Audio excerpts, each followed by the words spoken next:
Hello everyone, आज की इस वीडियो में हम देखेंगे क्वाड्रेटिक इक्वेशंस के क्वेश्चन को हम एग्जाम में कैसे कम से कम टाइम में सॉल्व कर सकते हैं। जब भी हम एग्जाम में इस तरह के क्वेश्चन देखने को मिले जहाँ पे ये दोनों साइन नेगेटिव हो तो इस तरह के क्वेश्चन का आंसर हमेशा ही सी एंड डी होता है। तो इस तरह के क्वेश्चन को हम बिना सॉल्व किए भी इसका ऑप्शन मार्क कर सकते हैं सी एंड डी।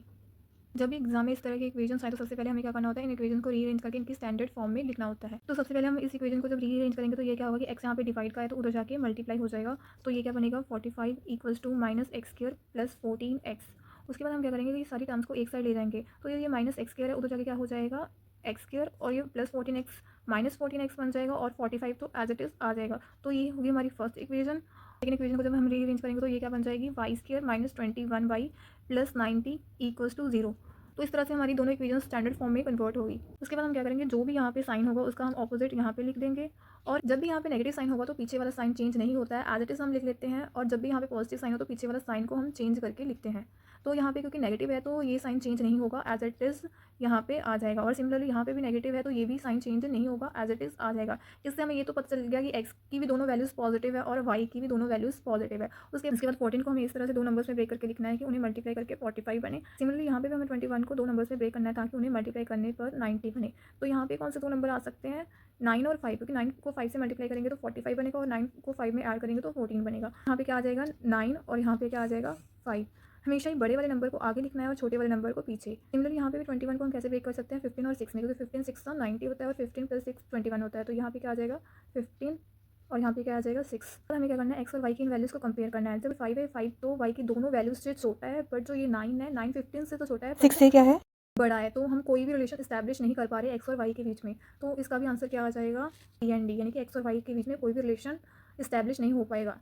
नेक्स्ट क्वेश्चन में जैसे कि हम जानते हैं कि सबसे पहले हम क्या करेंगे, इन साइन को चेंज करके यहाँ पे लिख देंगे। यहाँ पे नेगेटिव है तो यहाँ पे पॉजिटिव आ जाएगा, ये भी नेगेटिव है तो ये पॉजिटिव में चेंज हो जाएगा। अब क्योंकि यहाँ पे ये दोनों साइन नेगेटिव है तो जो पीछे वाले साइन है वो चेंज नहीं होंगे, वो भी एज इट इज़ आ जाएंगे। उसके बाद हम क्या करेंगे 16 को दो नंबर्स पे ब्रेक करेंगे ताकि हमारा जो प्रोडक्ट है वो 63 बने। तो ऐसे दो नंबर कौन से हैं 9 और 7। 9 और 7 को मल्टीप्लाई करके 63 बनता है और ऐड करके 16।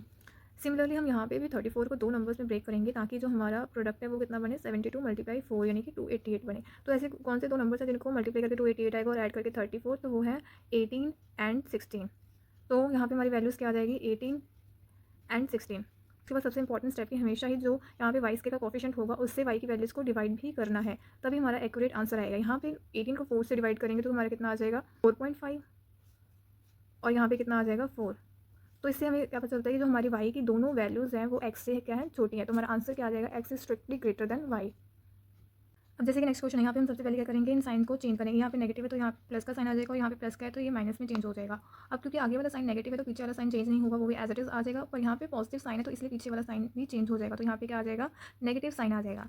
अब यहाँ पे हमें क्वेश्चन को सॉल्व करने की भी जरूरत नहीं है, क्योंकि हमें बिना सॉल्व किए भी पता चल रहा है कि जो एक्स है वो स्ट्रिक्टली ग्रेटर देन वाई है, क्योंकि एक्स की दोनों वैल्यूज़ पॉजिटिव है और वाई की दोनों वैल्यूज़ नेगेटिव है। तो ये हमारा आंसर विद इन सेकेंड आ गया। उसके बाद नेक्स्ट क्वेश्चन में भी हम सबसे पहले क्या करेंगे, इन साइंस को चेंज करके ले देंगे। यहाँ पे पॉजिटिव साइन है तो माइनस का हो जाएगा और ये माइनस का है तो प्लस में चेंज हो जाएगा। अब जैसे कि हम जानते हैं कि अगर आगे पॉजिटिव का साइन हो तो पीछे वाले साइन को हम चेंज करके लिखते हैं, तो ये नेगेटिव किस में चेंज हो जाएगा पॉजिटिव में। और अगर आगे नेगेटिव का साइन हो तो पीछे वाला साइन नहीं चेंज होता, वो उसे भी हम एज इट इज़ लिख लेंगे। तो यहाँ पे क्या आएगा नेगेटिव साइन। अब यहाँ पे हमें एक्स और वाई की वैल्यू निकालने की जरूरत नहीं है, बिना सॉल्व के भी हम आंसर को मार्क कर सकते हैं, क्योंकि इन साइन से हमें पता चल रहा है कि एक्स की एक वैल्यू नेगेटिव होगी और एक पॉजिटिव। सिमिलरली वाई की भी एक वैल्यू पॉजिटिव होगी और एक नेगेटिव। तो एक्स और वाई में कोई भी रिलेशन एस्टैब्लिश नहीं किया जा सकता। इसका आंसर क्या आ जाएगा सी एंड डी। इस तरह से एग्जाम में बहुत सारे क्वाड्रेटिक इक्वेशन के क्वेश्चन होते हैं जिन्हें हमें बिना सॉल्व किए भी जस्ट हम ऐसे साइन लिख के भी ऑप्शन को मार्क कर सकते हैं।